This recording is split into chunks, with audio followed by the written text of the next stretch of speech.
going on, you guys? It's your boy Kenny K, and we're coming at you with another video. Today, we're going to be going over my declassified Rave survival guide, and it all starts right now. The first thing we're looking at when it comes to festivals, guys, is be ready to spend money. Now, I know that seems super obvious, duh, I'm gonna have to spend money, but I think it gets a little bit more intricate than that. You're gonna wanna think about food. Now, one category, we're gonna blitz right through it.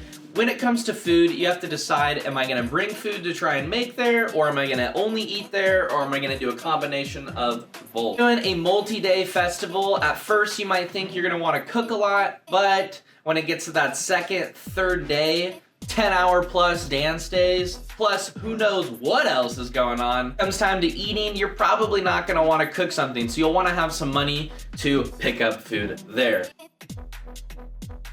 Now, the next thing that I'll go into is probably gas and or your transportation. Whether you're flying there or you're carpooling, you'll need to decide with either yourself or your mates how that wants to get divvied up. Next, we're gonna go over clothing. Make sure that you plan an outfit for each day of the music. I brought way too many clothes, guys. You'll wanna bring extra socks and underoos over anything. Like I said, you wanna have a fit for each day, and then during the day you're most likely going to be wearing either shorts or sweatpants. You're just going to be hanging out, and the actual fits will be when the music is starting. So something to keep in mind if you're worrying about how much clothing you need. At least for me, you know, I had something in the daytime. Typically it was shorts and a tank or no shirt, and then at night obviously we're rocking our fits. The other thing with clothing, you guys, is make sure you are dressing accordingly to the weather. So if you know it's going to rain on the weekend that you're going, probably want to bring a windbreaker, poncho, umbrella maybe. Other thing shortly I wanted to mention about the clothing is make sure you bring proper shoes. Your body is really going to appreciate if you bring very comfortable shoes. You're going to be dancing for long periods of time. You're going to want, flip-flops or something that you can use around your camp. Third on the tip list is going to be your bedding. Guys, this is going to be one of the most important ones. Whether it's an air mattress or a futon cushion, make sure you have proper bedding. Your body's going to appreciate it. Bring hella blankets if you need to.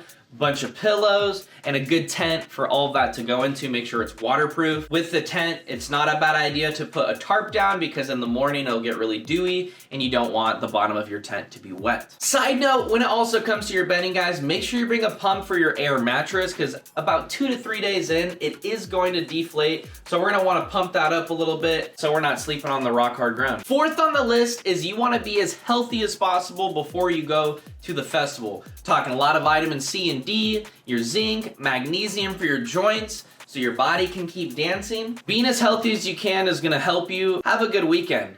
Nothing sucks more than trying to do something that's fun and you being sick. You're gonna wanna try and eat really good meals leading up to the festival. Make sure you're fully stocked on your fluids, liquid IVs, looking at broth, soups. When you're at a festival, your sleep schedule and your just normal habits are gonna be all over the place. You're eating food at weird times. You're maybe not eating food at all. So it's important that going into the festival, you are as stocked up as you can and be ready to take a couple days, if not a week off post-festival. The WOOK virus is very real. Anytime you're in an environment with 20,000 plus people sharing a lot of germs, you're kind of bound to get sick, so be prepared for that. And then lastly, you guys, number 5 is gonna be ear protection. Super important. Check out my video on loop earplugs if you don't know and or need a recommendation for earplugs, guys. This is super important. This ear protection is what allows us to continue to go to shows. When you're a kid, you know, I think some people think wearing ear protection is the same as like wearing a helmet when you skateboard, and I'm way too cool for that. I don't need that. Might be saying that now till you're about 30 and then you're just hearing ringing all the time because you didn't properly protect your ears.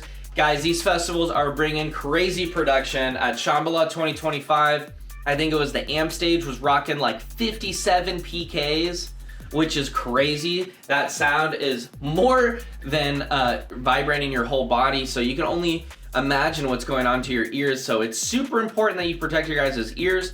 Bring backups, bring a little string if you need to. Super important for ear protection.